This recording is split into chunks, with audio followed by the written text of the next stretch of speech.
देखिए आज जो है हम शुरू करेंगे गर्भधारण पूर्व और प्रसव पूर्व निदान तकनीक अधिनियम 1994। लिंग चयन प्रतिषेध अधिनियम भी कहते हैं इसको।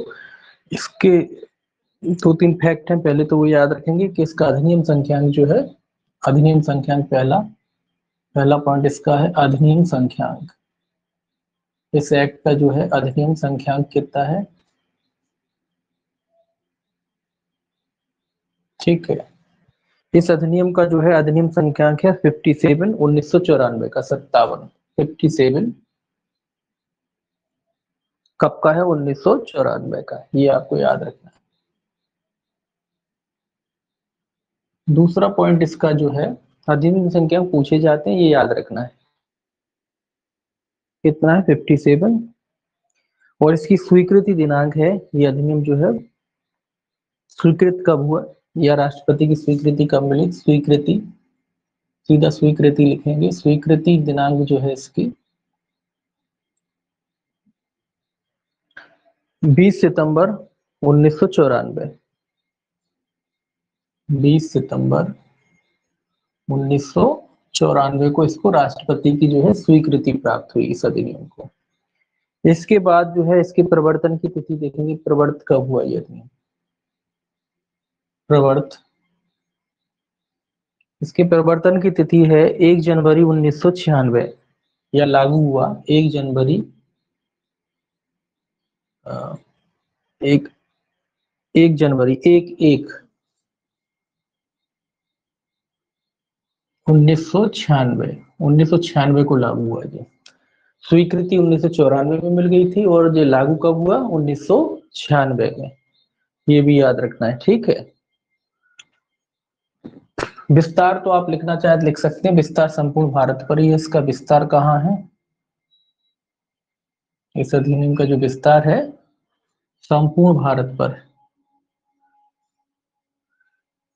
ठीक है। इस अधिनियम का विस्तार कहाँ है, संपूर्ण भारत पर, ठीक। अब इसमें जो है परिभाषाएं दे रखी हैं। पहला तो जो धारा है वो संक्षिप्त नाम विस्तार और प्रारंभ से है, ये सब जानते हैं। उसमें पूरा नाम लिखा है। इस अधिनियम का जो नाम है गर्भधारण पूर्व और प्रसूति पूर्व निदान तकनीक लिंग चयन प्रतिषेध अधिनियम 1994 कहा जाएगा। और इस अधिनियम का विस्तार कहाँ हो गया, संपूर्ण भारत में हो गया है। ये प्रवर्तन की तिथि के बारे में ये कहता है कि ये ऐसी तारीख को प्रवर्त होगी जो केंद्र सरकार शासकीय राजपत्र में गजट द्वारा प्रकाशित करे। तो वो तारीख थी आपकी 1 जनवरी 1996, ठीक है। इसके बाद सेक्शन 2 जो है परिभाषाओं से संबंधित है। सबसे पहले समुचित सरकार की परिभाषा दे रखी है सेक्शन 2A में। सेक्शन 2A में काय की परिभाषा दे रखी है, समुचित सरकार, समुचित सरकार।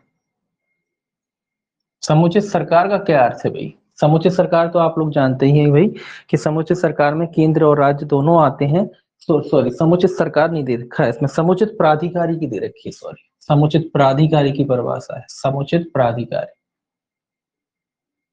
प्राधिकारी, ठीक है। समुचित प्राधिकारी की परिभाषा है 2A में। तो समुचित प्राधिकारी का क्या अर्थ है, जैसे समुचित सरकार का अर्थ होता है वैसे समुचित प्राधिकारी का अर्थ भी वही है कि जैसे केंद्र के मामले में केंद्र सरकार का प्राधिकारी और राज्य की जहां बात आई वहां राज्य सरकार का प्राधिकारी, ठीक है। तो ये इसमें क्या लिखेंगे अपन, इसमें लिखा धारा 17 के अंतर्गत नियुक्त समुचित प्राधिकारी, धारा 17 के अधीन नियुक्त प्राधिकारी,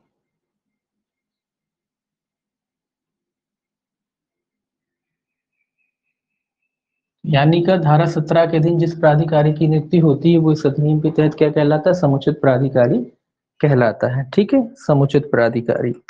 उसके बाद 2B में जो है मंडल की परिभाषा दे रखी, 2B में जो है आपकी मंडल की परिभाषा दे रखी, मंडल। और मंडल का क्या अर्थ है, यहाँ इसी के आगे लिखेंगे। मंडल का अर्थ है धारा 7 के अंतर्गत गठित केंद्रीय पर्यवेक्षणीय मंडल, धारा 7 के अधीन गठित, सीधा लिखिए, धारा 7 के अधीन गठित केंद्रीय, ये इंपॉर्टेंट है, केंद्रीय, ठीक है, पर्यवेक्षणीय मंडल।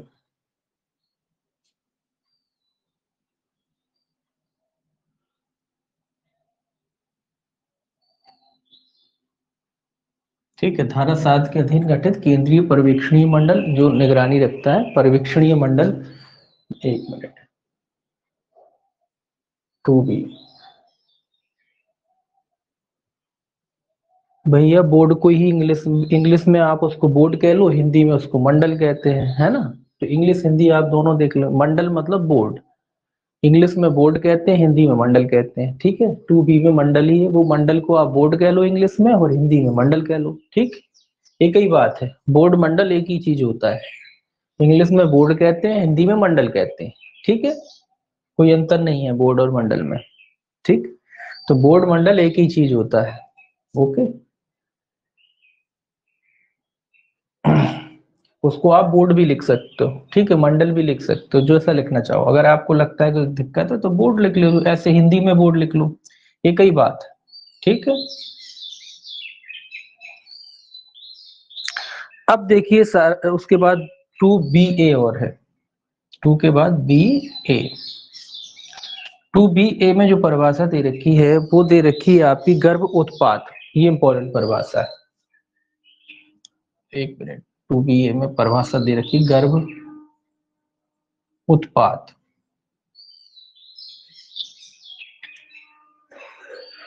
गर्भ उत्पाद में क्या शामिल है, ये इंपॉर्टेंट परिभाषा है, इसको याद रखना है आपको। 2BA में गर्भ उत्पाद,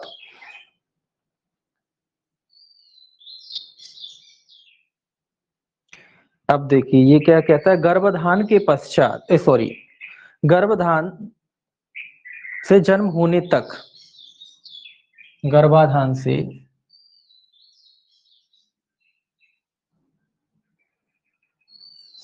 जन्म होने तक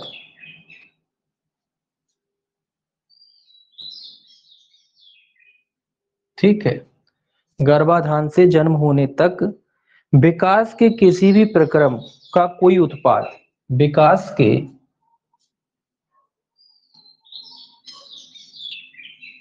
किसी भी प्रक्रम का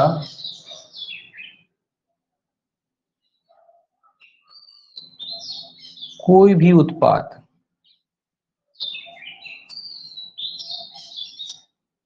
ठीक है, जिसमें अतिरिक्त भ्रूण, झिल्ली भ्रूण या गर्भ शामिल है, जिसमें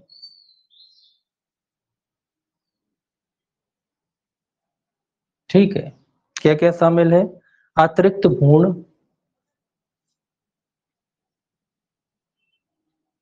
अतिरिक्त भ्रूण, भ्रूण को एम्ब्रियो बोलते हैं, ठीक है, अतिरिक्त भ्रूण, झिल्ली,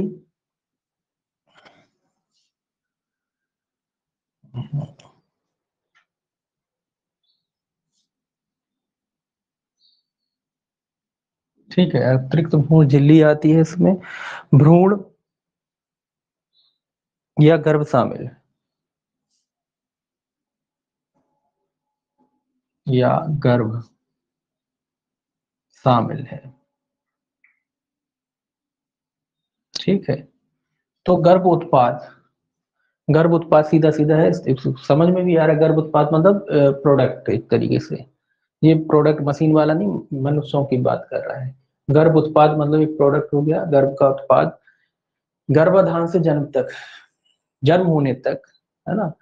तो गर्भाधान होता है वहां से लेके जब तक जो बच्चा पैदा होता है उस समय की अवस्था के बीच में जितने भी विकास के जितने भी प्रक्रम होते हैं वो गर्भ उत्पाद की श्रेणी में आते हैं, ये कह रहा है। जैसे प्रेगनेंसी होती है, उसके बाद जब तक बच्चा होता है उसके बीच में जो बच्चे का जो विकास होता है, विकास की अवस्था है कुल मिला के, सीधे शब्दों में समझिए कि जो बच्चे की विकास की अवस्था होती है माँ के गर्भ में, उस अवस्था में जितनी भी चीजें होती हैं, जितने भी चेंजेस होते हैं, चाहे वो भ्रूण के रूप में हो, भ्रूण झिल्ली के रूप में हो, चाहे भ्रूण हो, चाहे गर्भ हो, उसको जो कहता है गर्भ उत्पाद कहता है। ठीक है, बस इतना सा आपको समझना है।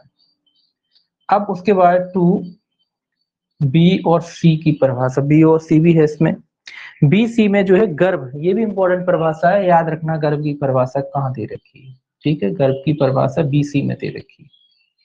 BC में काय की परिभाषा दे रखी, गर्भ की। अब ये इंपॉर्टेंट परिभाषा इसलिए कि इस पे से क्वेश्चन पक्के में बनेगा, इसको याद रखना। गर्भ का क्या अर्थ है, मतलब जो गर्भ कब माना जाता है कि गर्भ है, तो ये कह रहा 57वें दिन से लेकर, 57वें दिन से कब कब से लेकर गर्भधान के, ठीक है। तो गर्भाधान के, गर्भाधान भी लिख लीजिए, गर्भाधान के, ठीक है। कौन से दिन से लेकर, ये याद रखना है, कितने दिन से लेकर, 57वें दिन से लेकर,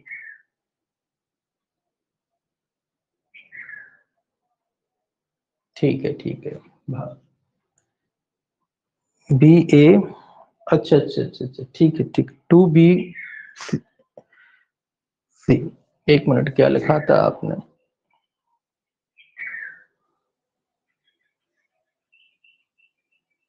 ठीक है भाई।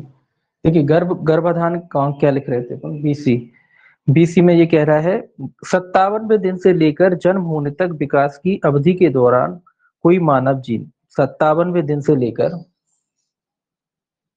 57वें दिन से लेकर, ठीक है, जन्म होने तक, जन्म होने तक, ठीक है, जन्म होने तक विकास की अवधि के दौरान कोई मानव जीव, विकास की अवधि के दौरान,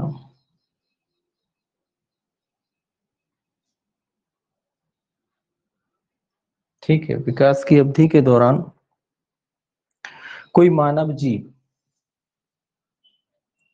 कोई मानव जीव, ध्यान में रखना ये मानव जीव की बात हो रही है, ठीक है। मानव जीव कौन से, गर्भधान के 57वें दिन से लेकर जन्म होने तक की जो विकास की जो अवधि हो उसको गर्भ कहते हैं।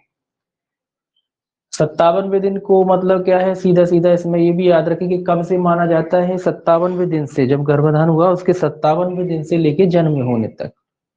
आप आगे पढ़ोगे 57 दिन का इसमें काफी महत्व है, ठीक है। तो याद रखना इसको, 57वें दिन से लेकर गर्भधान क्या कहते हैं, जन्म होने तक, जन्म होने तक विकास की जितनी भी अवस्थाएं होती है वो गर्भाधान कहलाता है, या सॉरी गर्भ कहलाता है, ठीक है।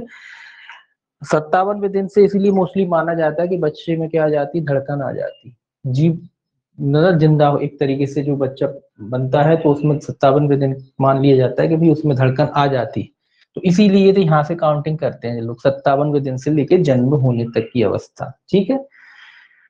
अब देखिए 2C कहता है अनुवांशिक परामर्श केंद्र, 2C में जो है आपका अनुवांशिक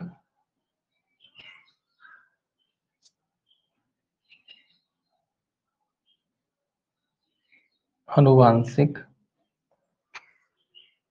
परामर्श केंद्र,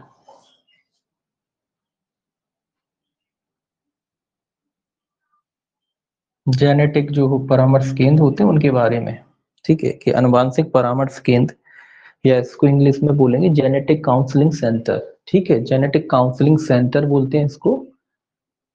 2BA, BB, 2BC, ये क्या बोला आपने, 2BA हो गया, 2BA ये हो गया, उसके बाद 2BB, अच्छा 2BB भी है, एक मिनट एक मिनट, अच्छा अच्छा अच्छा, ये थोड़ा गड़बड़ हो गया, 2BA 2BB हो गया, हाँ ये थोड़ा उसमें लिखने में थोड़ा गड़बड़ हो गया।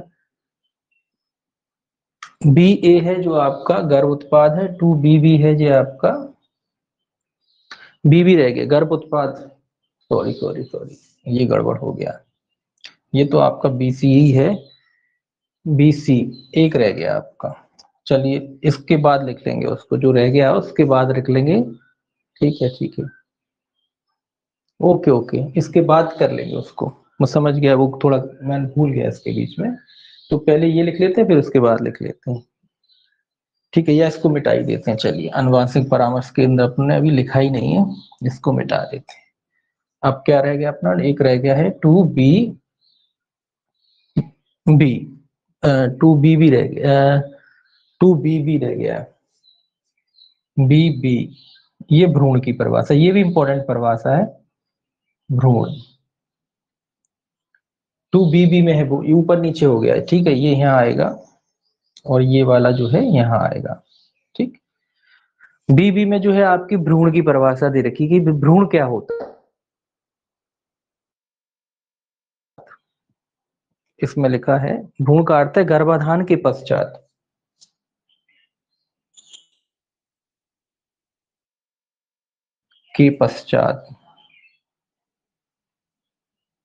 देखिए दोनों परिभाषा इंपॉर्टेंट है आपकी, भ्रूण और गर्भ, क्योंकि ये एक्ट इस पर निर्भर करता है।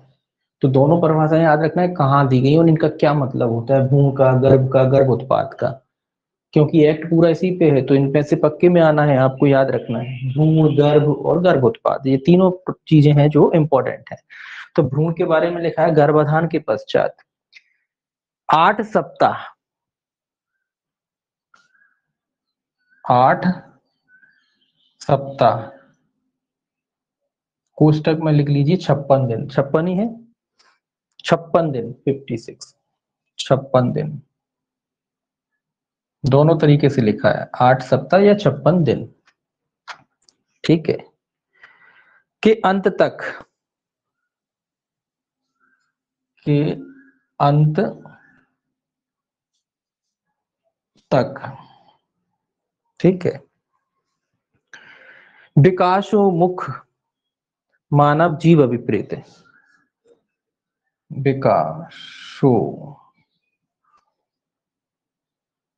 विकासोन्मुख,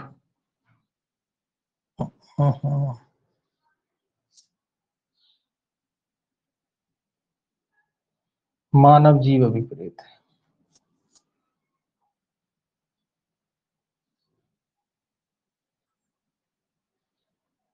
अब थोड़ा और भी ज्यादा क्लियर हो गया। ये देखिए सबसे पहली अवस्था होती भ्रूण, जो गर्भाधान होता है उसके बाद सबसे पहले बनता है भ्रूण, और भ्रूण कब तक रहता है, 56 दिन तक, और 56 दिन के बाद 57वें दिन से उसको गर्भ माना जाता है, ठीक है। ये दोनों में अंतर है कि गर्भाधान हुआ तो गर्भाधान के 56 दिन या 8 सप्ताह तक कह लीजिए, 8 सप्ताह तक वो भ्रूण रहता है, और भ्रूण के बाद फिर उसको गर्भ कहते हैं। अब आप कहोगे कि अंतर क्या हो रहा है, कोई दिक्कत, अंतर बस केवल उसके विकास का है, अंतर कोई वैसा कोई अंतर नहीं है, केवल विकास का अंतर होता है। उस समय बहुत छोटी अवस्था होती है, उसके बाद जैसे उसमें एक तरीके से ये मान लो आप तो कि उसमें धड़कन आ जाती है तो वो गर्भ हो जाता है, ठीक है। ये बस इतना अंतर आप याद रखें कि विकास की अवस्था और कोई बड़ा अंतर नहीं है, विकास ये गर्भ रहता है, गर्भ के बाद जैसे ही 57वें दिन में एक तरीके से धड़कन आ जाती है, माना जाता है कि धड़कन आ गई, धड़कन आ गई तो फिर वो गर्भ हो जाता है, ठीक है, जीवित हो जाता है एक तरीके से। वो अभी जीवित अवस्था में नहीं है, अभी तो केवल विकास की अवस्था में, ये वाली जो भ्रूण की अवस्था वो विकास की अवस्था है। फिर यहाँ भी विकास तो खैर यहाँ भी चलता है, लेकिन ये जो है जीवित अवस्था में विकास चलता है, यहाँ एक तरीके से धड़कन आ जाती है, तो ये गर्भ कहलाता है, ठीक है। दोनों में अंतर है, भ्रूण फिर गर्भ, पहले भ्रूण बनता है उसके बाद जो है वो गर्भ में तब्दील हो जाता है। अब क्या था अपना, अब था अपना 2C, इसको मिटाएंगे पहले ये सारी चीजें। तो ये इंपॉर्टेंट परिभाषाएं सारी की सारी आपकी, ये खासकर की जो 3 परिभाषाएं हैं, गर्भ की, भ्रूण की और गर्भोत्पाद की, ये 3 जो परिभाषा है ये आपको याद रखना है इस एक्ट में, ठीक है। ये तो आपको याद ही रखना है, भले ही मंडल वगैरह वो तो ठीक है, वो तो अपन जब सेक्शन पढ़ेंगे तो उसमें भी क्लियर हो जाएंगी, लेकिन ये परिभाषा तो आपको याद भी रखना है कि किस में है, 2A में है, बी में है, या बी में है, BC में है, इस तरीके से आपको जो है इसको याद रखनी है इनको। और फिर इसका अंदर से खासकर अंदर से भी पूछा जा सकता है, कितने दिन की अवस्था को भ्रूण माना जाता है, कितने दिन की अवस्था को जो है आपका भ्रूण के बाद कौन सी अवस्था थी आपकी, गर्भ, गर्भ माना जाता है, ठीक है, ये आपको याद रखना है। अब देखिए क्या था आनुवांशिक परामर्श के 2C में,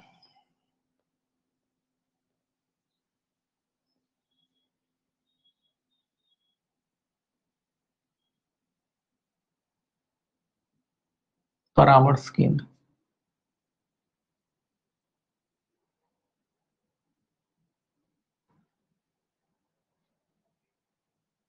ठीक है, आनुवांशिक परामर्श केंद्र,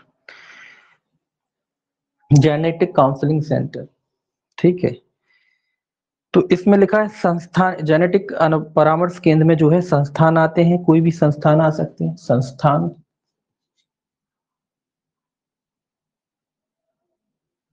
ठीक है, संस्थान के अलावा जो है आपके अस्पताल भी आते हैं, इसमें अस्पताल भी हो सकते हैं।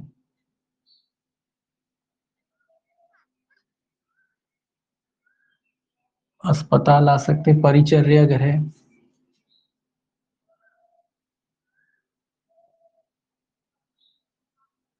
ठीक है, परिचर्या गृह भी आते हैं इसमें किसी भी प्रकार के, ठीक है। कोई स्थान, स्थान, अन्य कोई स्थान भी आ सकता है।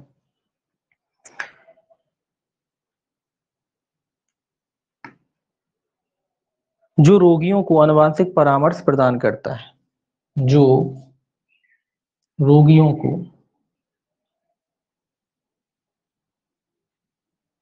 आनुवांशिक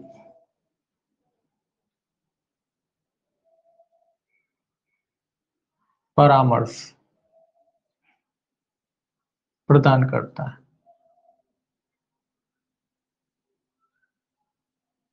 ठीक है। सीधा सीधा मतलब है कि ऐसी कोई भी जगह जो रोगियों को आनुवांशिक परामर्श प्रदान करती है।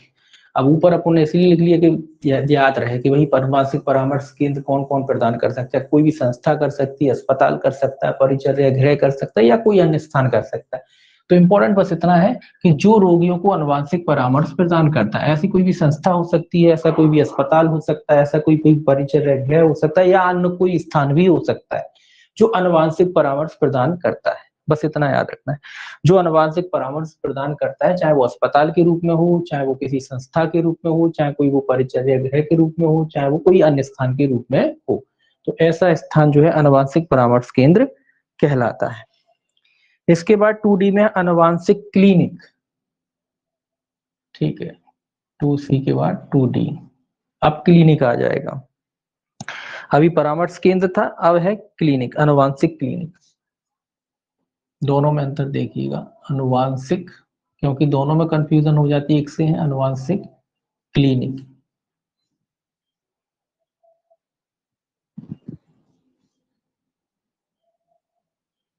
ठीक है, आनुवांशिक क्लिनिक। तो आनुवांशिक क्लिनिक कौन क्या क्या आते हैं आनुवांशिक क्लिनिक में? जिनका प्रयोग प्रसूति पूर्व निदान के लिए किया जाता है, प्रसूति पूर्व निदान तकनीक के लिए किया जाता है, जिनका प्रयोग, जिनका प्रयोग या जिसका प्रयोग, जिनका ही लिख लीजिए, जिनका प्रयोग प्रसूति पूर्व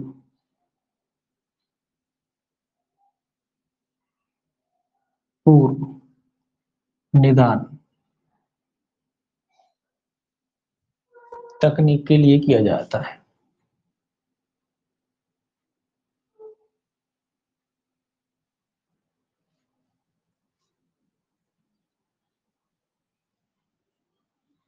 ठीक है, तो आनुवांशिक क्लिनिक में क्या आता है?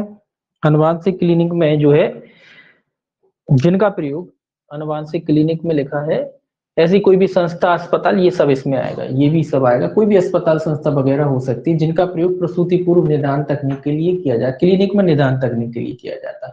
और आनुवांशिक परामर्श में केंद्र में क्या होता है? जो आनुवांशिक परामर्श प्रदान करता है। मतलब दोनों में अंतर क्या है? ये परामर्श प्रदान करता है, ये उसका निराकरण करता है। एक तरीके से प्रसूति पूर्व निदान तकनीक के लिए किया जाता है। अब ये क्वेश्चन आता है आपका, उसकी क्या कहते हैं, आपकी ये जो एक्ट है इसकी जो है, आपने तो देखा होगा, क्या कहते हैं ऊपर जो, क्या कहते हैं इसको, उद्देशिका वगैरह लिखी रहती है ना, ये प्रसूति पूर्व अथवा पश्चात। इसमें थोड़ा कंफ्यूजन होता है लोगों की कि भाई क्वेश्चन आता है कि ये आपने पढ़ा होगा, प्रसूति पूर्व अथवा पश्चात लिंग चयन के लिए तथा आनुवांशिक विकारों या विचारों या गुणसूत्री विकारों या कुछ जन्मजूत ये सारी चीजें इसमें दे रखी हैं, इनको दूर करने के लिए उद्देश्य का जो आप पढ़ोगे, दोनों तकनीकों को माना गया। गर्भधारण पूर्व तकनीक में जो पूछा जाता है क्वेश्चन के, इनमें क्या क्या पूर्व या पश्चात, तो पर्टिकुलर इस सेक्शन की बात करें अपन 2D की, तो ये कह रहा है जिनका प्रयोग प्रसूति पूर्व किया जाता है। इसमें पूर्व है, पूर्व पश्चात नहीं है, बस इसीलिए मैंने कहा इसको थोड़ा ध्यान रखना है। कि अगर 2D करके पूछते हैं कि 2D में क्या है, तो पूर्व की बात कह रहा है, पूर्व पश्चात दोनों नहीं है इसमें, केवल पूर्व है इसमें। उद्देशिका से बनेगा तो पूर्व पश्चात दोनों उसमें शामिल किया गया है कि अनुवांशिक परामर्श में क्या शामिल है, ये तो पूर्व और पश्चात की, गर्भधारण पूर्व और पश्चात आप देखेंगे, पर उसमें उद्देशिका में प्रसूति पूर्व और पश्चात दोनों शब्द आए। और जबकि 2D की बात करें तो 2D में केवल पूर्व की बात कह रहा है कि गर्भधारण से पूर्व जो आपको क्या निदान तकनीक प्रदान की जाती है वो इसमें शामिल है। इसमें पूर्व की बात है और उद्देशिका में पूर्व पश्चात दोनों की बात है। तो स्पेशली अगर 2D लिखा है तो पूर्व की ही बात कर रहा है, ये याद रखना है। और अगर कुछ नहीं लिखा है तो समझ जाना पूर्व पश्चात की बात कर रहा है, ठीक। इसीलिए ये थोड़ा सा ध्यान रखना है, ध्यान से इस चीज को। अनुवांशिक क्लिनिक हो गया, अनुवांशिक आपका जो है क्लिनिक हो गया। अब डी के बाद आता है ई, अनुवांशिक प्रयोगशाला। अब ये लेबोरेटरीज आ गई। ई, अनुवांशिक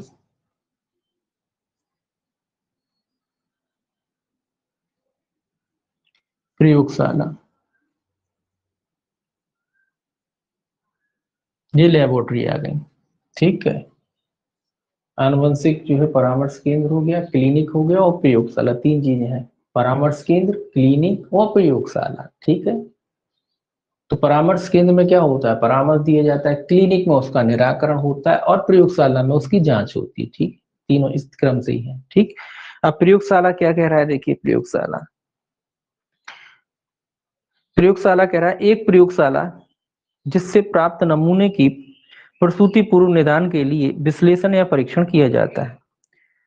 तो इसमें क्या है, इस एक प्रयोगशाला की जगह लिख लीजिए ऐसी प्रयोगशाला, ऐसी प्रयोगशाला, ऐसी प्रयोगशाला जिसमें प्रसूति पूर्व, ऐसी प्रयोगशाला जिसमें प्रसूति पूर्व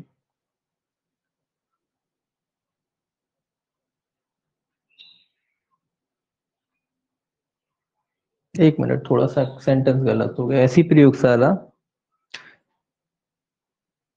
जिसमें प्राप्त नमूने की, जिसमें प्राप्त नमूने की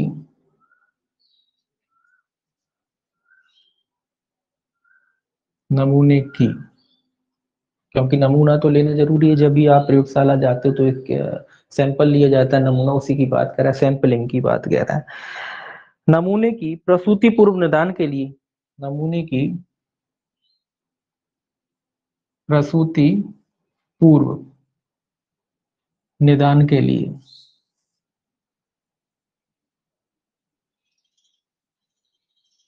ठीक है, प्रसूति पूर्व निदान के लिए विश्लेषण या परीक्षण किया जाता है, विश्लेषण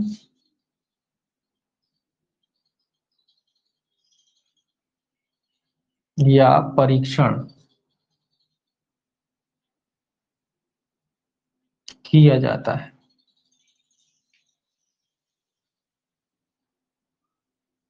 कुल मिला के जो जांचें होती है ना उसकी बात कर रहा है, जब आप प्रयोगशाला में जाते हो प्रेगनेंसी के दौरान जो जांचें की जाती हैं, ऐसी प्रयोगशाला जिसमें प्राप्त नमूने लिए जाते हैं और प्रसूति पूर्व निदान के लिए विश्लेषण किया जाता है, परीक्षण किया जाता है। प्रसूति पूर्व के मतलब जो है कि जन्म, जब बच्चा आप जो भी प्रेगनेंसी होती तो आपने देखा होगा कि महिलाओं को ले जाया जाता है, फिर ब्लड वगैरह सैंपलिंग वगैरह जो होती वो सब इसमें आएंगे। जो अलग से प्रेगनेंसी के लिए जो जांचें वगैरह होती है ना, जो डॉक्टर लिखते हैं, तो प्रयोगशाला में आपके नमूने लिए जाते हैं, फिर जांचें की जाती हैं। वो सारी जांचों की बात कह रहा है कि वो जो क्या कहते हैं प्रसूति पूर्व, मतलब जो बालक होने से पहले या कह लीजिए जन्म होने से पहले बालक के जितने भी टेस्ट वगैरह लिए जाते हैं वो सब इसमें आ जाते हैं, ठीक। बस और कोई खास नहीं है इसमें, ये आपको याद रखना है। 2E के बाद आता है आपका 2F। अब भाई डॉक्टर भी आएगा, महिला रोग विशेषज्ञ। 2F में जो है आपको क्या याद रखना है, स्त्री रोग विशेषज्ञ। 2F में क्या है, स्त्री रोग विशेषज्ञ, गायनोलॉजिस्ट की बात कह रहा है, ठीक है। ये गायनोलॉजिस्ट की बात कह रहा है कि भाई गायनोलॉजिस्ट कहाँ है, 2F में है, स्त्री रोग विशेषज्ञ। ठीक है, कितने में, 2F में। ये याद रखना भी सिंपल है, F से फीमेल होता है और S से ही स्त्री रोग विशेषज्ञ। ठीक है, तो ये भूलना ही नहीं है आपको कभी। 2F में क्या है, स्त्री रोग विशेषज्ञ। स्त्री रोग विशेषज्ञ का अर्थ क्या है भाई, स्त्री रोग विशेषज्ञ का अर्थ है स्त्री रोग व प्रसूति विज्ञान में स्नातकोत्तर यानी PG किया हो। स्त्री रोग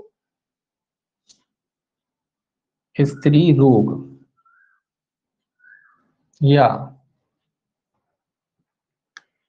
प्रसूति विज्ञान में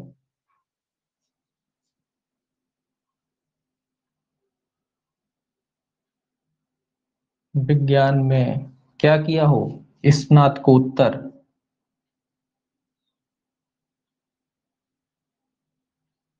स्नातकोत्तर का मतलब होता है PG, PG किया हो उसने, पोस्ट ग्रेजुएशन किया हो। ठीक है, जब डॉक्टर बनते हैं, डॉक्टर बनने के बाद सिंपली जब आप MBBS करोगे तो सिंपल डॉक्टर बन जाओगे, उसके बाद फिर आप PG करते हो। आपने देखा होगा डॉक्टरों के यहाँ उसमें लिखा रहता है फलाना विशेषज्ञ ढिकाना विशेषज्ञ, तो उसके लिए फिर उन्हें PG करना पड़ती है, तब वो किसी विषय में जो है विशेषज्ञ बनते हैं। कोई किसी में बन जाता है, कोई किसी में, जो जिसकी जैसी दिलचस्पी होती है वो अपना उस हिसाब से PG करता है। तो स्त्री रोग विशेषज्ञ बनने के लिए क्या करना पड़ेगा, स्त्री रोग में या प्रसूति विज्ञान में आपको PG करना पड़ेगा MBBS करने के बाद। ठीक है, जैसे आप PG करते हो, आपका LLM होता है, वैसे ही इनका भी होता है। ठीक है, तो इसमें भी इन लोगों को क्या करना पड़ता है, PG करना पड़ता है, तब ये विशेषज्ञ बनते हैं। तो स्त्री रोग विशेषज्ञ कब होगा, जब उसमें PG किया हो। ठीक है,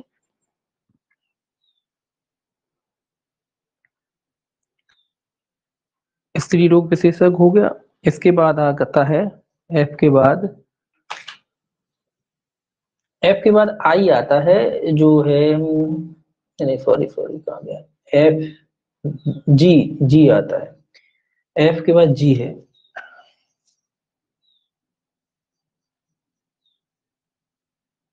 G में क्या कह रहा है भाई, G में कह रहा है चिकित्सा अनुवांशिक, अनुवांशिक विज्ञ, चिकित्सा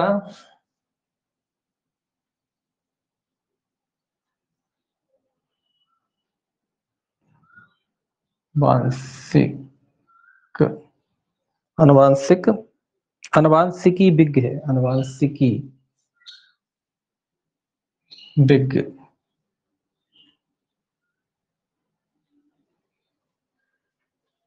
अनुवांशिकी विज्ञ, इसका क्या अर्थ है भाई, ये कौन होता है, 1 मिनट इसका थोड़ा इंग्लिश देखें क्या है।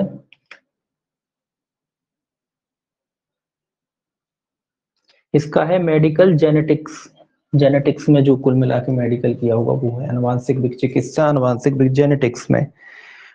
तो इसमें लिखा है लिंग चयन तथा प्रसूति पूर्व परीक्षण तकनीक में, लिंग चयन तथा प्रसूति पूर्व तकनीक में, ये कुल मिला के उनकी डिग्रियां वगैरह हैं उसके बारे में। लिंग चयन प्रसूति पूर्व तकनीक में degree degree degree sorry degree या डिप्लोमा,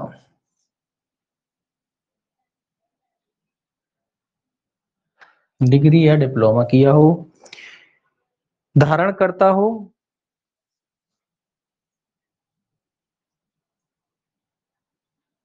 करता हो।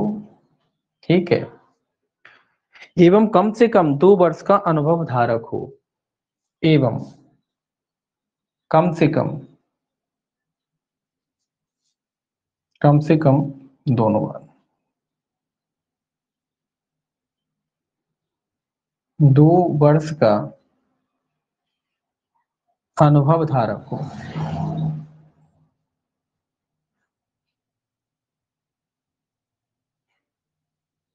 कुल मिला के अनुवांशिक विज्ञ जो होता है या जेनेटिक्स में, कुल मिला के आप हैं इसमें जेनेटिक्स में, तो ये कह रहा है जेनेटिक्स के लिए भी आपको क्या चाहिए, और आपको या तो डिग्री चाहिए उसमें, आपने जेनेटिक्स में डिग्री ली हो या डिप्लोमा लिया, और उसके बाद भी कम से कम 2 वर्ष का जो है आपको अनुभव हो। तब आप चिकित्सा अनुवाद से विज्ञ या क्या कहते हैं जेनेटिक्स में मेडिकल जेनेटिक्स कहलाएंगे। ठीक है, मेडिकल जेनेटिक्स कहलाएंगे। ये भी जो है साइंस की एक शाखा होती है जेनेटिक्स। ठीक है, तो शाखा है एक तरीके से, जैसे डॉक्टर होते हैं वैसे इनके लिए होते हैं जेनेटिक्स में जो पढ़ाई करते हैं। इसमें ये लोग जेनेटिक्स के बारे में देखते हैं, जो मानव में परिवर्तन वगैरह होते हैं, विकास की जो दर होती है वो सब ये लोग चेक वगैरह करते हैं। ये सब लोग उसी से संबंधित है। ये आदमी का विकास कैसे हुआ, तो ये सब जेनेटिक्स से ही पता पड़ता है अपन। जैसे अपन लोग इंसान मानव से बना, ये सब जेनेटिक्स की खोज है। इसी से पता पड़ा है कि भाई इंसान जो है क्या कहते हैं बानरों से विकास हुआ है, धीरे धीरे विकास हुआ। कैसे विकास होता है, ये सब जेनेटिक्स की ही खोज है, जिससे हमें पता पड़ता है कि भाई मानव के जो पुरखे थे वो कौन थे, बानर थे। ठीक, तो इस वजह से उसी से पता पड़ता है, तो उसी प्रकार की एक शाखा है। अब आता है जी के बाद एच, बाल चिकित्सा विशेषज्ञ। देखिए अब जो बाल रोग विशेषज्ञ हो गया, चाइल्ड स्पेशलिस्ट जिसे हम कहते हैं। 2H, 2H में जो है आपका आता है बाल चिकित्सा विशेषज्ञ।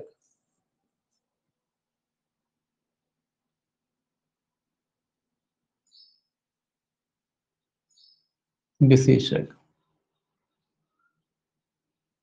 ये भी सेम वैसा ही है, बस इसमें पीजी किया हो। बाल रोग बनने के लिए आपको क्या करना पड़ेगा, बाल रोग में विशेषज्ञ, बाल रोग के क्षेत्र में क्या करना पड़ेगा, या बाल रोग विज्ञान के क्षेत्र में स्नातकोत्तर। एक ही लाइन लिखना है, बाल रोग विज्ञान के क्षेत्र में। ठीक है, पीजी सीधा लिख दिया मैंने। ठीक है, बाल रोग विज्ञान के क्षेत्र में पीजी, कैपिटल ही लिखिए, पीजी। ठीक, बाल रोग विज्ञान के क्षेत्र में क्या किया हो, पीजी किया हो या स्नातकोत्तर किया हो, ठीक है, तो वो बाल रोग कहलाएगा। महिला रोग में किया तो महिला रोग विशेषज्ञ कहलाएगा। जिस किसी में भी किया वो कहलाएगा। ठीक है, क्योंकि यहाँ महिला और बालकों की बात है, तो यहाँ दोनों ही डॉक्टरों की बात की, बाल रोग की और आपकी महिला रोग विशेषज्ञ की। ठीक है, अब 2I में है प्रसूति पूर्व निदान विधियां। 2I में है आपकी प्रसूति पूर्व निदान विधियां।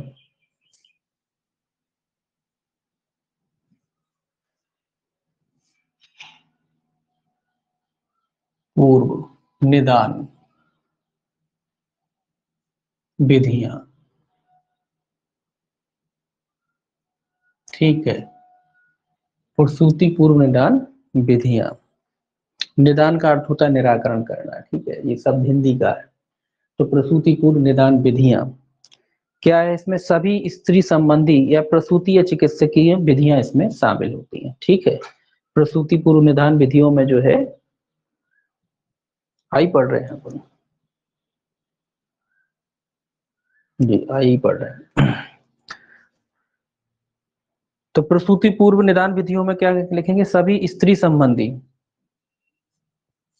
सभी स्त्री संबंधी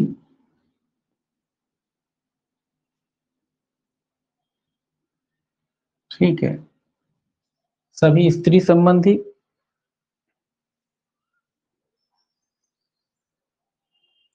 या प्रसूति इसी में लिख देते हैं, या प्रसूति, प्रसूति संबंधी भी लिख सकते हैं, प्रसूति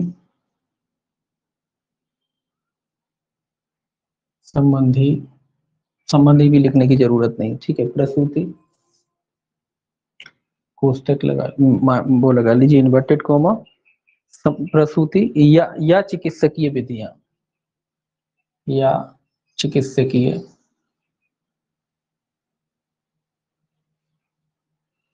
विधियां। ठीक है, शामिल है, लिखना चाहें तो लिख सकते हैं। ठीक है, तो कौन कौन सी प्रसूति पूर्व निदान विधियों में, मतलब निराकरण में के स्त्री संबंधी जो भी है चीजें वो आती हैं, प्रसूति पूर्व जो भी चीजें आती हैं वो आती हैं, या चिकित्सकीय विधियां जो भी शामिल है जो इलाज से संबंधित है वो सब आती है। ठीक है, कुल मिला के महिलाओं संबंधी जो भी समस्याएं होती हैं उनकी, वो उनका निराकरण करना, इसके अलावा प्रसूति पूर्व जो भी तकलीफें, जो भी दिक्कतें आती हैं, उनका निराकरण करना, उसके बाद जो इलाज वगैरह होता है उसका वो सारा निराकरण करना, और वो भी कौन सा, प्रसूति पूर्व, ठीक है, जन्म होने से पूर्व, ठीक, वो तकनीक सारी इसमें आती। अब आता है जे, टू जे।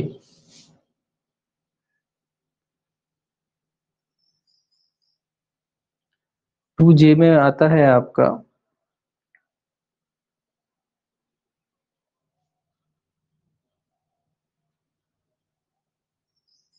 सीधा लिख लीजिए टू जे।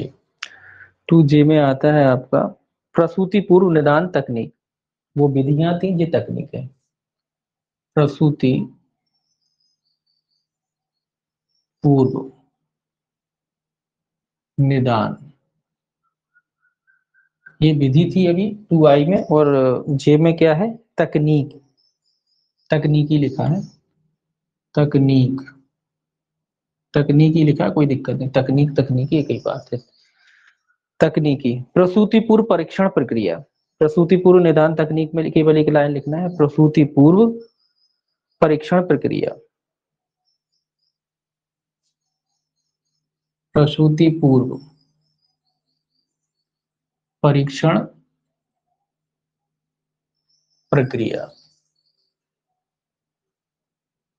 ठीक है, प्रसूति पूर्व जो परीक्षण प्रक्रिया है वो इसकी निदान तकनीकी में आता है, ठीक। जो परीक्षण वगैरह होते हैं ना प्रसूति पूर्व, यानी प्रसूति पूर्व का मतलब सीधा ही है जन्म लेने से, जो बालक का जन्म नहीं हो उससे पहले की जो अवस्था होती है, उस समय जितनी भी टेस्ट वगैरह होते हैं उसकी वो प्रक्रिया जो होती है वो कहलाती है प्रसूति पूर्व निदान तकनीक, ठीक। ये आपको याद रखना है। तो ये सारी परिभाषाएं भी इंपॉर्टेंट है। प्रसूति पूर्व निदान विधियां कितने में, तकनीक कितने में, देखिए थोड़ा थोड़ा अंतर है ना, ये विधि है और ये तकनीक है, ठीक है। ये विधि बताती है और ये तकनीक बताती है। विधि और तकनीक में क्या होता है, विधि होता है, फिर तकनीक मतलब एक तरीका कैसे किया जाएगा वो, ठीक है।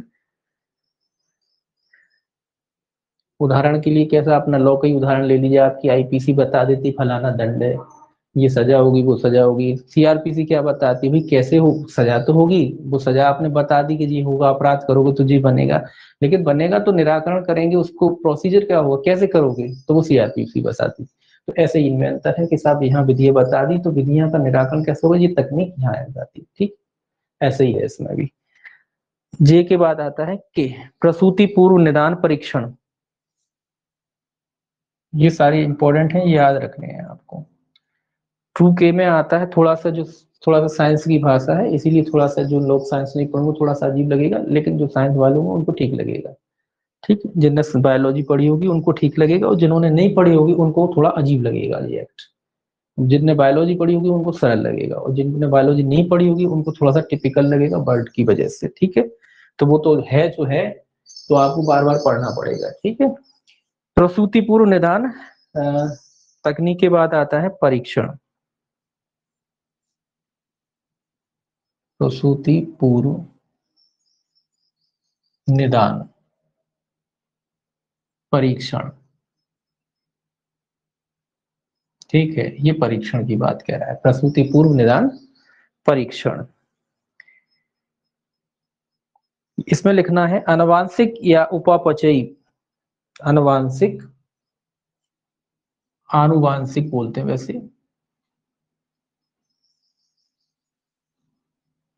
ठीक है। आनुवांशिक मतलब जेनेटिक जो विकार होते हैं उनसे संबंधित।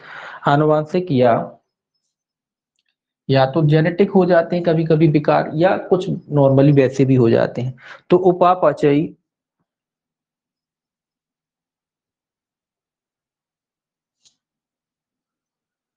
उपापचयी विकार,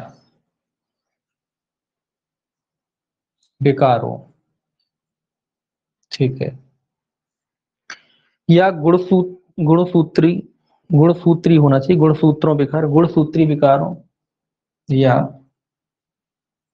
गुणसूत्री विकारों, जिन्हें क्रोमोसोम्स कहते हैं गुणसूत्र को, ठीक है।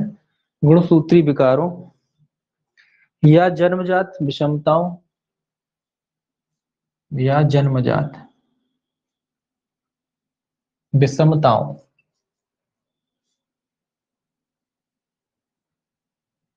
ठीक है, जन्मजात विषमताओं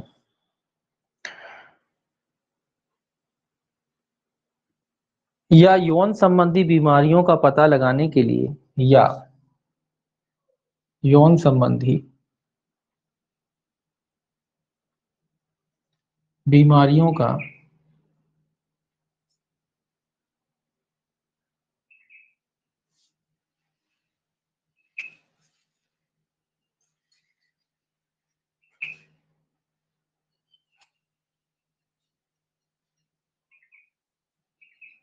पता लगाने के लिए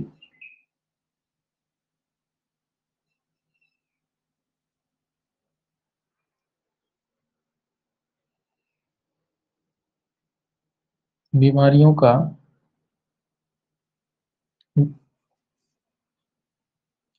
पता लगाने के लिए किया गया तरीका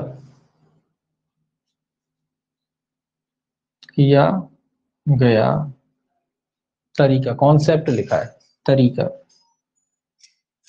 ठीक है, इसमें शामिल है प्रसूति पूर्व निदान परीक्षण का मतलब है जो भी अनुवांशिक, कई बार अनुवांशिक बीमारी होती है, उपापचयी विकार होते हैं, अननॉर्मल हो जाते हैं, या कई बार गुणसूत्री विषमता भी हो जाती है ना, या फिर यौन संबंधी जो है बीमारियां होती हैं वो भी होती हैं, तो उन सब का पता लगाने के लिए जो तरीका इस्तेमाल किया जाता है उसे कहते हैं प्रसूति पूर्व निदान परीक्षण।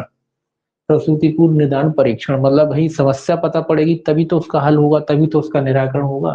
तो जो भी विकार हो, चाहे वो जेनेटिक हो आपका, चाहे वो क्रोमोसोम्स वाला विकार हो, या आपका ये यौन सेक्सुअल जो है बीमारियां होती है उस तरीके का हो, तो इन सब का पता लगा के उनका निराकरण करने के लिए जो तरीका अपनाया जाता है वो कहते हैं प्रसूति पूर्व निदान परीक्षण। तो पहले तो बीमारी पता पड़े तभी तो उसका इलाज होगा, तो वो परीक्षण से पता पड़ता है। तो ये उसी के बारे में कह रहा है। ठीक है, कई प्रकार की असमानता असामान्यताएं हो सकती। के बाद आता है आपका एल। एल तो आप जानते ही भैया, एल में लिखना ही नहीं है आपको। टू एल, ये एल में क्या है, विहित। और विहित आप जानते हैं विहित का अर्थ होता है नियमों द्वारा विहित, तो इसको लिखने की जरूरत नहीं है। फिर आता है एम। एम क्या कहता है, एम कहता है पंजीकृत चिकित्सा व्यवसायी। पंजीकृत चिकित्सा डॉक्टर की बात कह रहा है, चिकित्सा व्यवसायी। जैसे आप होते हो ना एडवोकेट, तो आपको अपना रजिस्ट्रेशन कराना पड़ता है ना, वैसे इनको भी कराना पड़ता है। पंजीकृत चिकित्सा व्यवसायी कब कहलाए, मतलब रजिस्टर्ड डॉक्टर कब कहलाएगा कोई व्यक्ति। जैसे आप वकील बनते हो तो आपको रजिस्ट्रेशन कराना पड़ता है, ऐसे ही डिग्री लेने से काम नहीं चलेगा, डिग्री लेने के बाद रजिस्ट्रेशन भी कराना पड़ेगा। तो उसी के बारे में कि पंजीकृत चिकित्सक व्यवसायी कौन कहलाता है। भारतीय चिकित्सा परिषद अधिनियम 1956, सीधा शॉर्ट में लिख दिए भारतीय चिकित्सा परिषद। ठीक है, शॉर्ट में लिख लीजिए, उसको इतना कोई खास नहीं है ये। भारतीय चिकित्सा परिषद अधिनियम 1956, अधिनियम 1956, बस इतना। 1956 भारतीय चिकित्सा परिषद अधिनियम 1956 की धारा 2(4) की धारा 2 की उपधारा 4 में परिभाषित मान्यता प्राप्त, में परिभाषित मान्यता प्राप्त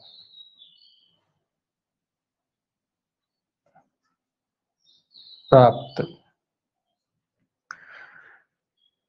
चिकित्सा योग्यता रखता हो, चिकित्सा योग्यता रखता हो,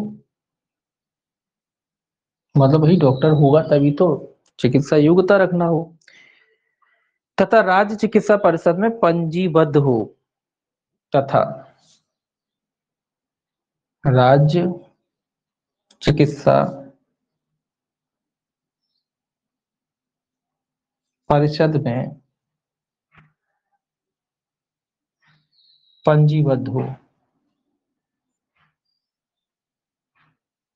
मतलब रजिस्टर्ड हो। एक तो डॉक्टर कब कहलाओगे आप, ही डॉक्टर हो तो डॉक्टर की डिग्री होना चाहिए जो आपकी मांगी जाती है। ऐसे ही आप भाई वकील बनना चाहते हो, एडवोकेट बनना चाहते हो उदाहरण के लिए, तो भाई एडवोकेट कब होगे, सबसे पहले तो लॉ की डिग्री हो आपके पास, उसके बाद आपका रजिस्ट्रेशन हो, आपका आपकी बार में आपके क्या कहते हैं जो स्टेट जहाँ होता है वहां आपका रजिस्ट्रेशन होना चाहिए, तभी तो एडवोकेट कहलाओगे। एडवोकेट केवल लॉ की डिग्री करने से थोड़ी ना बनोगे, वो तो योग्यता हो गई एडवोकेट बनने की आपकी जो आपने हासिल कर ली। अब एडवोकेट बनना है आपको, तो कब बनोगे, जब उसमें आप रजिस्ट्रेशन कराओगे। अभी तो लॉ धारक हो, केवल ग्रेजुएट हो, लॉ ग्रेजुएट कहलाओगे, तो योग्यता जो एक वकील की होती है वो तो आपने हासिल कर ली। ऐसे ये कह रहा है कि भाई कोई डॉक्टर है, चिकित्सा पंजीकृत चिकित्सा व्यवसायी कब कहलाएगा, जब एक तो वो योग्यता रखता हो डॉक्टर होने की, जो एमबीबीएस की डिग्री है वो होती हो। इसके अलावा उस वो जो है उसकी राज्य जो परिषद होती, चिकित्सा परिषद होती है, उसमें वो पंजीबद्ध हो, यानी उसने अपना रजिस्ट्रेशन कराया हो, ठीक, तब वो कहलाएगा। अब देखिए क्या कहता है, विहित टू एन आ गया,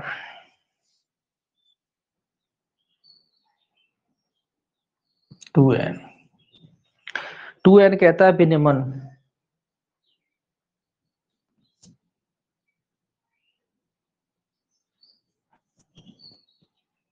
हम्म,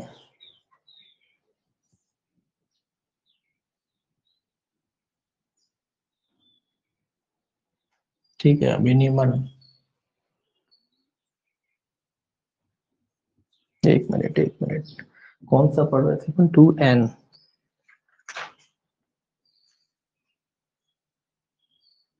विनियमन है, विनियमन।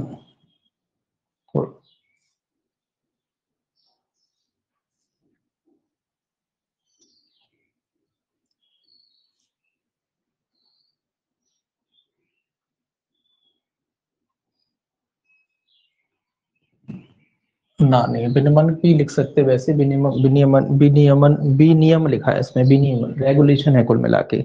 इंग्लिश में देखेंगे रेगुलेशंस के बारे में कह रहा है, रेगुलेशंस का मतलब क्या है यहाँ, रेगुलेशंस का मतलब यहाँ लिखा है कि मंडल द्वारा बनाए गए। तो रेगुलेशन कौन बनाएगा, मंडल, सीधा लिख लीजिए मंडल द्वारा बनाए गए, मंडल द्वारा बनाए गए यानी बोर्ड द्वारा बनाए गए, मंडल, बोर्ड भी लिख लीजिए, बोर्ड द्वारा बनाए गए। कुल मिला के ये कह रहा है कि जो रेगुलेशंस हैं इस अधिनियम के तहत, जो भी रेगुलेशंस हैं, कायदे कानून, कायदे कहते हैं, कौन बनाएगा, बोर्ड बनाएगा, ठीक है, बोर्ड द्वारा बनाए गए। तो कौन बनाएगा, मंडल कह लीजिए या बोर्ड कह लीजिए, तो बोर्ड के द्वारा बनाए जाएंगे जो भी रेगुलेशंस हैं, वो किसके द्वारा बनाए जाएंगे, बोर्ड के द्वारा।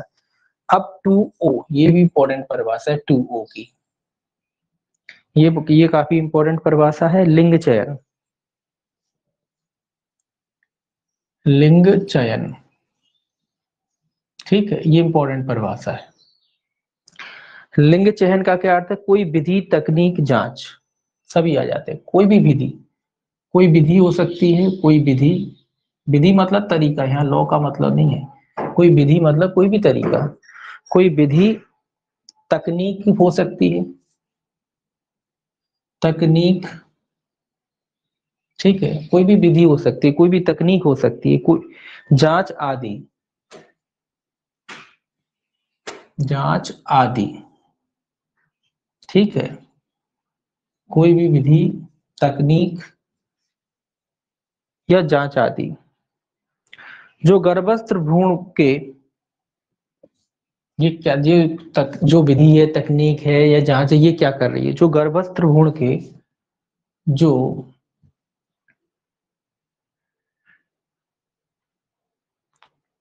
गर्भस्थ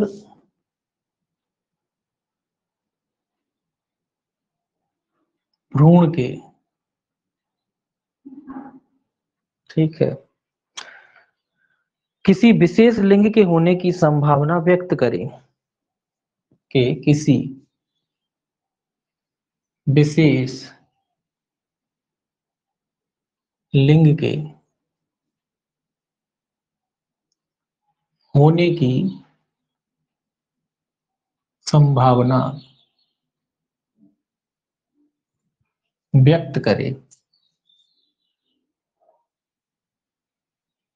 ये कह रहा कोई भी तकनीक हो सकती है, कोई भी विधि हो सकती है, जांच का कोई भी तरीका हो सकता है, कुल मिला के जिससे ये पता चला जा सकता है, पता किया जा सकता है कि जो माँ के गर्भ में जो बालक है या जो भी बच्चा है वो लड़का है या लड़की, कहने का मतलब ये है इसका कि कोई भी तरीका हो सकता है, कोई विशेष तरीका नहीं बताया गया है कि नहीं वो बिलाने तरीके से करेंगे या जो नॉर्मली सब जानते हैं उस तरीके से करेंगे तभी हम कहेंगे कि लिंग चयन हुआ, इससे कोई मतलब नहीं, कोई भी तरीका हो, कोई भी विधि हो।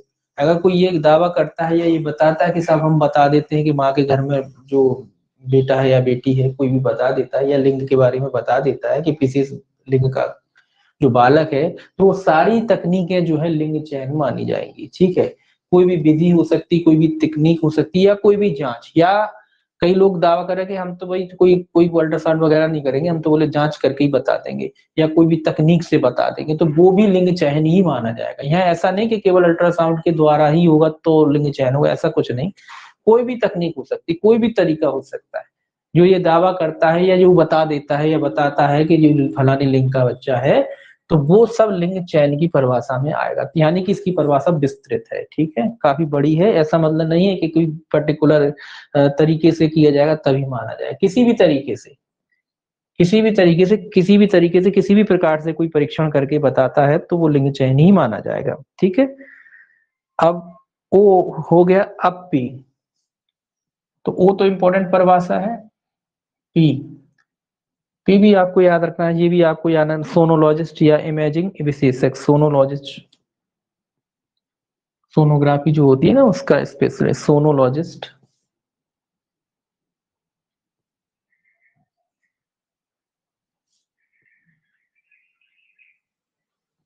ठीक है, सोनोलॉजिस्ट या इमेजिंग विशेषज्ञ।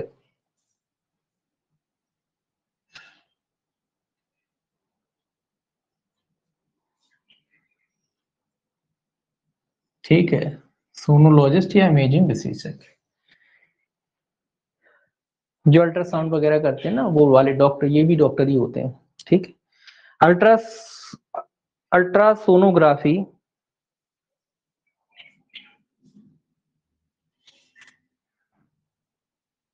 सोनोग्राफी, ये तो सभी जानते होंगे, अल्ट्रासोनोग्राफी। ठीक है, अल्ट्रासोनोग्राफी या इमेजिंग तकनीक,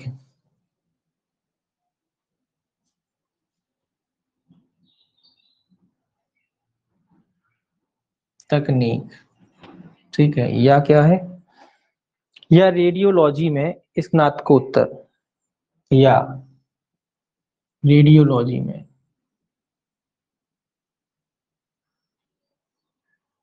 लॉजी में, ठीक है, इसमें भी पीजी होना चाहिए। रेडियोलॉजी में स्नातकोत्तर उपाधि धारक हो, पीजी लिख देते हैं सीधा, पीजी धारक हो। पीजी धारक हो का मतलब है इसमें भी पीजी किया हो, डॉक्टर हो इसमें भी, ये सोनोलॉजिस्ट हो या इमेज अल्ट्रासोनोग्राफी, ये कोर्स होता है कुल मिला के डॉक्टरों का, तो उसमें इसने पीजी धारण किया हो, एमबीबीएस करोगे उसके बाद ये करना पड़ेगा, तब जाके ये जो है आप अल्ट्रासोनोग्राफी में जो है इसके स्पेशलिस्ट बन जाते हैं, जो अल्ट्रासाउंड करते हैं ना उनके बारे में कह रहा है। तो इसके लिए अब क्या कर दिया गया, पीजी वाले को ही बनाते हैं। ठीक है, जो पीजी करेगा, एमबीबीएस करेगा इसमें पीजी, तो करने के बाद जो पीजी करेगा कुल मिला के, पीजी करेगा, स्नातकोत्तर करेगा, उसी को जो है फिर अल्ट्रासोनोलॉजिस्ट वगैरह वगैरह जो है बनाया जाएगा। ठीक है, तो जो अल्ट्रासोनोग्राफी होती है, जो ऐसा कोई नहीं है कि जब इसे ये तो एक तकनीक है। हाँ, इससे जो ये इससे जो है पेट के विकारों के बारे में और बच्चों के बारे में जो क्या होता है उसका बारे में पता पड़ता है, ऐसा नहीं कि केवल महिलाओं को, कई बार अगर आप पुरुष भी हैं और अगर आपको दिक्कत आती है तो इसी का इस्तेमाल किया जाता है, तो देखने के लिए कुल मिला के इसका इस्तेमाल किया जाता है इस तकनीक का। ठीक, जो पेट संबंधी जो विकार होते हैं उसको देखने में इसका जो है इस्तेमाल करते हैं। अब पी हो गया, उसके बाद आ जाता है आपका क्यू। आज इसको थोड़ा सा परिभाषाएं तो कंप्लीट करेंगे अपन। क्यू कह रहा है राज्य बोर्ड, क्योंकि परिभाषा में थोड़ा टाइम ज्यादा लगता है, बाकी फिर एक्ट में टाइम इतना नहीं लगता। क्यों कहता है राज्य बोर्ड? राज्य बोर्ड का क्या अर्थ है? धारा 16A के अंतर्गत गठित राज्य पर्यवेक्षण बोर्ड, सेक्शन 16A के अधीन गठित, ठीक है, राज्य पर्यवेक्षण बोर्ड, राज्य पर्यवेक्षण बोर्ड, ठीक है। बस 16 याद रखना, 16 के अधीन गठित। उसके बाद लास्ट जो परिभाषा है इसकी आपकी 2R, 2R में जो है आपका लिखा है केंद्र शासित प्रदेश, ठीक है, केंद्र शासित प्रदेश।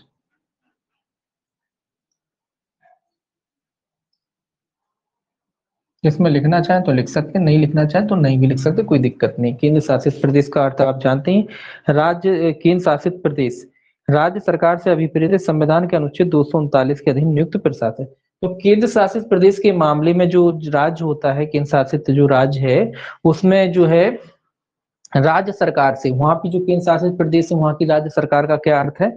संविधान के अनुच्छेद 239 के अधीन नियुक्त प्रशासक। तो लिख लीजिए राज्य सरकार से अभिप्रेत है, लिखना चाहे तो राज्य सरकार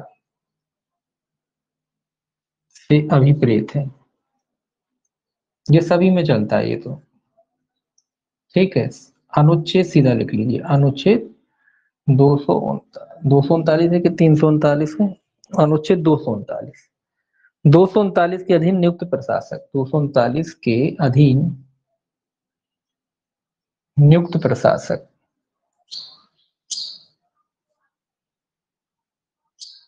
ठीक है। क्या मतलब भाई? ये तो आप जानते हैं भाई, केंद्र शासित प्रदेश है, वहां प्रशासक ही होते हैं। सेंट्रल केंद्र शासित प्रदेश का मतलब है जहाँ केंद्र सरकार की चलती है। ऐसी कोई स्टेट जैसे आपका जो है अंडमान निकोबार द्वीप समूह हो गया, ये सब केंद्र शासित प्रदेश है। तो यहाँ कौन होता है भाई? यहाँ प्रशासक होता है, राज्य सरकार में यहाँ मुख्यमंत्री वगैरह नहीं होता है, यहाँ कौन होता है? प्रशासक होता है। तो उसकी नियुक्ति क्या होती है? अनुच्छेद 239 के तहत, वही कह रहा है। वहाँ ऐसे में स्टेट राज्य का अर्थ जो है 239 के अधीन नियुक्त प्रशासक समझा जाएगा। ये हो गई आपकी परिभाषा आज इसकी। और मंडे से जो है अपन इसको जो है कंटिन्यू करेंगे। तो ये परिभाषा एक बार पढ़ लीजिएगा, अभी काफी टाइम है आज। संडे 2 दिन की जब छुट्टी मिले तो 2 दिन की छुट्टी में क्या करना है आपको? रिवीजन करना है, आगे नहीं बढ़ना है, रिवीजन करना है। 2 दिन की छुट्टी का मतलब है रिवीजन, उसमें आगे बिल्कुल नहीं बढ़ना है, केवल रिवीजन करना है। आगे दौड़ने से मतलब नहीं होता, पीछे का भी अच्छा होना चाहिए, ठीक है ना। आप पीछे से भूलते जाओ और आगे बढ़ते जाओ, कोई मतलब नहीं होता। तो जो 2 दिन आपके छुट्टी के रहते हैं वो रिवीजन के लिए रहते हैं, ठीक है। रिवीजन करिएगा उन दिन, रिवीजन करो आप अपना, और जो जितना भी पढ़ा है वो फेरिए पूरा के पूरा, 2 दिन में पूरा फेरना है, ठीक है। अभी कम रहता है फिर ज्यादा हो जाता है, पूरा के पूरा फेरना है, ठीक है। आज ही से मान लो आप, तो छुट्टी आज ही से मान लो, क्यों? आपका बैच पढ़ा, उसके बाद आपकी छुट्टी छुट्टी, फिर क्या करोगे आप? 2 दिन तक उसको रिवीजन करोगे। आज शाम से ही रिवीजन पे बैठेंगे और 3 दिन, एक तरीके से 3 दिन ही मिल जाएंगे आपको, ठीक है। तो पूरा रिवीजन हो जाएगा। तो रिवीजन बहुत जरूरी होता है। ऐसा नहीं कि केवल आगे ही आगे पढ़ते जा रहे हैं, पीछे का भूलते जा रहे हैं, आगे पढ़ते जा रहे हैं, ऐसा नहीं होना चाहिए। रिवीजन करते जाइए आप पीछे का, और रिवीजन से क्या होता है? याद बना रहता है, ठीक है। वो बार बार कोई भी चीज पढ़ोगे तो वो अपने आप याद हो जाएगी, उसकी भी चिंता नहीं करना याद हो रही कि नहीं याद हो रही, अपने आप याद हो जाएगी। एक स्थिति ये आएगी कि आप कोई आपसे वैसे ही पूछ ले, आप बताने लगोगे, भले ही आप ना बताओ लेकिन आपको समझ में आ जाएगा इसमें ये है, ये इस तरीके से होता है, आप बताओगे, कोई दिक्कत नहीं आती, ठीक है। तो रिवीजन जरूरी है। थोड़ा 5 मिनट बाद अपन जो है अपनी आईपीसी की क्लास लेंगे। आज के लिए इतना ही इस बैच में, ठीक।